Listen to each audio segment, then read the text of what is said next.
Ayodhya Lok Sabha seat से SP रुकने पार्लियामान अवधेश प्रसाद ने सलाम टीवी से खास बातचीत की। अवधेश प्रसाद ने कहा कि समाजवादी पार्टी का यूपी में लोकसभा चुनाव में बेहतरीन मुजाहिरा रहा और अब 2027 के यूपी असेंबली चुनाव में सरकार बनाने को लेकर काम करेंगे।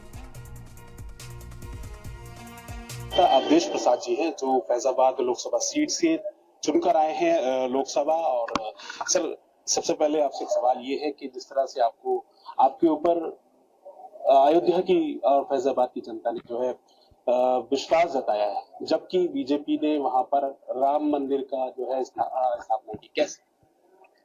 देखिए, ये प्रभु श्री राम की कृपा है,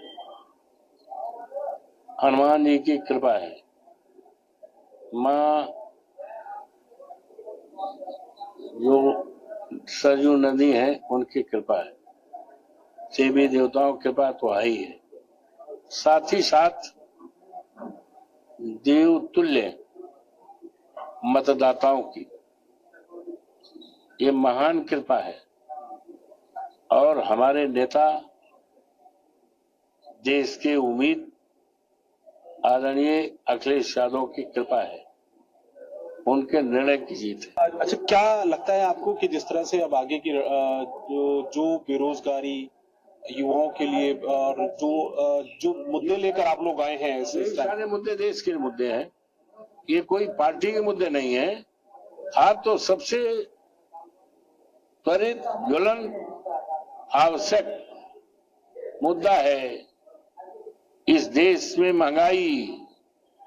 इस देश से करोड़ों करोड़ों करोड़ों नौजवानों की पढ़ाई के बाद खाली हाथ बैठे हैं, उनके हाथ में कोई काम नहीं है।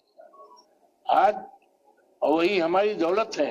बीजेपी आरएसएस लगातार, आज आरएसएस जो है वो लखनऊ में उससे कई मीटिंग की, उसे शाखाएं जो है ब्लॉक गांवों में भी फैलाने की पूरी तैयारी कर रही है। कुछ नहीं, बेअसर रहेगा, बेअसर रहेगा।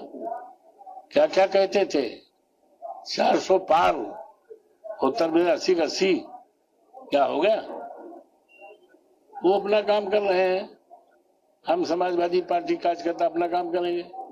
दूसरे क्या करते हैं, क्या सुनते हैं, उनसे वी हैव नो कंसर्न। बिल्कुल, तो ये थे अवधेश प्रसाद जी जो साफ तौर पर कह रहे हैं कि आगे की रणनीति, जिस तरह से लोकसभा की अब स्पीकर भी चुने जा चुके हैं और आगे सभी लोग जो है इंडिया अलायंस जो पूरी तैयारी के साथ सत्ता पक्ष को घेरने की तैयारी करेगी और हर मुद्दे पर वो जनता से जुड़ा जो भी मुद्दा होगा उस पर जवाब मांगने की पूरी तरह से तैयार है। चंगेज अय्यूबी, सलाम टीवी, दिल्ली।